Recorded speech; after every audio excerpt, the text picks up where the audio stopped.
100 गावं जी आहेत ती सौर ग्राम म्हणून योजना जी आहे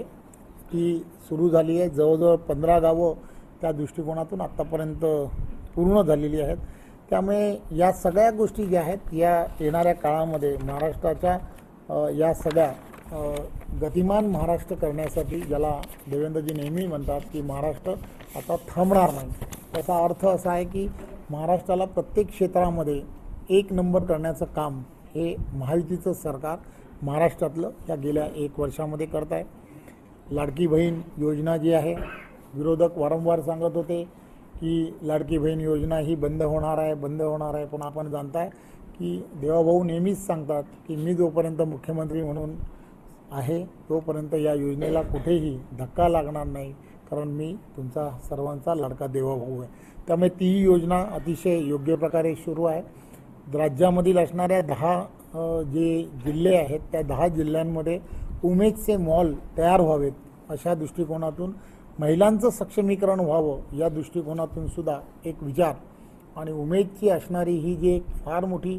असणारी महिलांची ताकद आहे तिला खऱ्या अर्थाने बाजारपेठ निर्माण करून देणं या दृष्टिकोनातून निर्णय हा सरकारने घेतला आणि त्या दिशेने आपण कामाला सुरुवातही झालेली आहे। आपण सर्वजण जाणता की महाराष्ट्राला जर पुढे न्यायचं असेल तर यामध्ये मोठ्या प्रमाणामध्ये इन्व्हेस्टमेंट येणं हे अत्यंत गरजेचं आहे, आणि म्हणून जवळजवळ 16 लाख कोटीपेक्षा जास्त सामंजस्य करार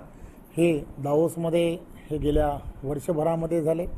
आणि हे करार फक्त झाले नाहीत तर त्यापैकी 80% जास्त उद्योगधंद्यांना खऱ्या अर्थाने सुरुवातही झालेली आहे। आणि त्यामुळे गेल्या पूर्ण वर्षभरामध्ये ही असणारी परिस्थिती लक्षात घेता जवळजवळ आपण पूर्ण देशभरामधली असणारी सर्वात जास्त FDA ज्याला म्हणतात इन्व्हेस्टमेंट जी आहे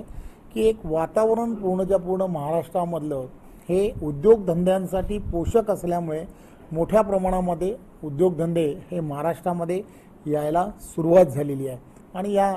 सुरू झालेल्या या उद्योगांच्या माध्यमातून जवळजवळ 1.5 लाखापेक्षा जास्त लोकांना रोजगाराच्या संधी खऱ्या अर्थाने प्राप्त झाल्या आहेत, हे मला सांगायला आनंद होतो। आपण सर्वजण जाणता की या सगळ्या विषयांमध्ये सुद्धा पोलीस भरती हा विषय हा अत्यंत महत्त्वाचा विषय होता, आणि म्हणून राज्यभरामधले गेल्या वर्षभरामध्ये 45,000पेक्षा जास्त लोकांना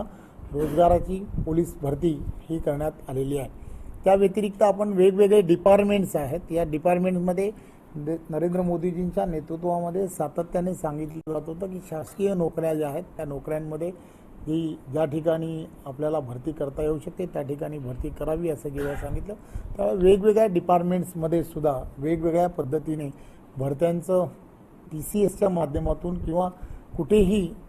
ज्याला म्हणतो की पारदर्शकता ठेवून सर्व भागांमध्ये, मग त्या महानगरपालिका असतील किंवा वेगवेगळ्या असणाऱ्या शासकीय ज्या नोकऱ्या होत्या ज्या प्रलंबित होत्या त्या सर्व ठिकाणी सुद्धा एक चांगल्या पद्धतीने पारदर्शकपणे त्या ठिकाणी नोकऱ्यांच्या संधी ही तरुणांना मोठ्या प्रमाणामध्ये मिळत आहेत, हे मला सांगायला आनंद होतो।